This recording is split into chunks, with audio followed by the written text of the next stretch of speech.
pick out some individual strands and add a few highlights. And what I would do once the initial tufty bits have dried is I would come back with the green, in this case, of the background and paint into the dog as well, just to tidy up any tufty bits that I wasn't happy with.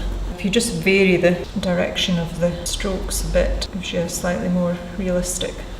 I think all my paintings have animals in them, or birds, and they always tend to feature, so I do some figurative work, but the figurative work will always have animals in it as well, so that is a theme that sort of runs through my work. It's just something that's evolved, really. I've always enjoyed painting animals. I sort of develop them as little characters in my head, and I like to paint the sort of the interaction either with them and a bird or a butterfly or a bee that they might be chasing or looking at or something like that, or it's an interaction between them and the human.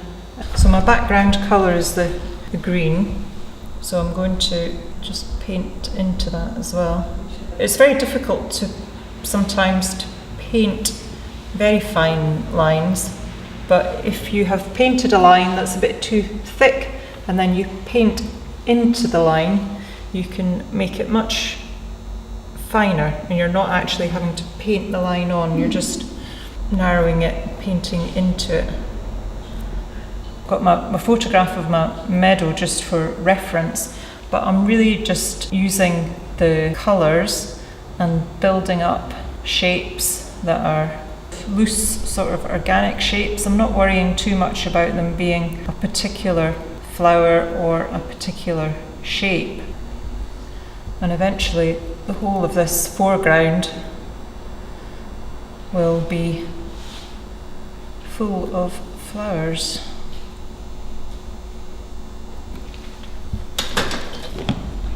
This is a very nice yellow. It's called Indian yellow, and it's a lovely warm colour. Why do you always mix white with the colours? Why do you not have them straight? At this stage, to get a strength to the colour and the lightness that I want, I just find it's easier to add a touch of white to them. If you were using a colour like this on its own, is quite translucent. I'll show you, in fact.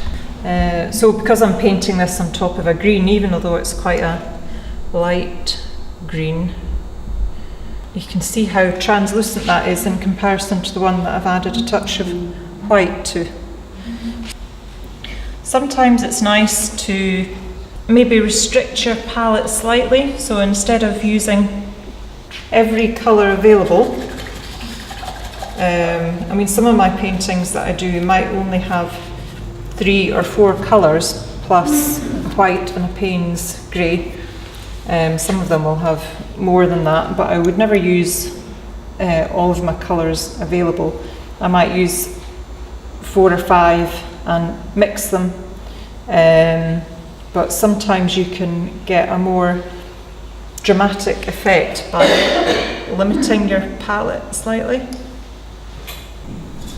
Yeah, so sometimes it's quite nice to add some vertical lines to the foreground in your floral images, like the stalks. And again, that just adds an extra dimension. And you don't have to be too precise about them, but it definitely adds something.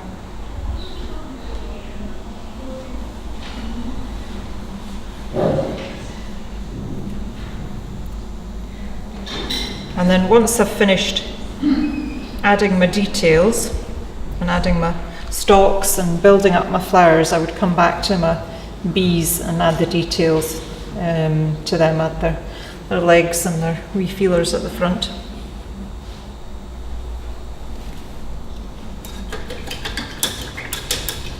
Does anybody have any questions? Is there anything people aren't sure about? Anything anybody would like to ask?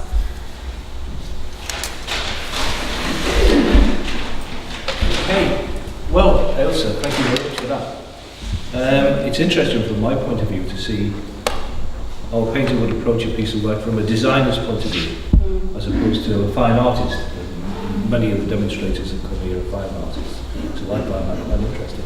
So thank you very much. Thank you.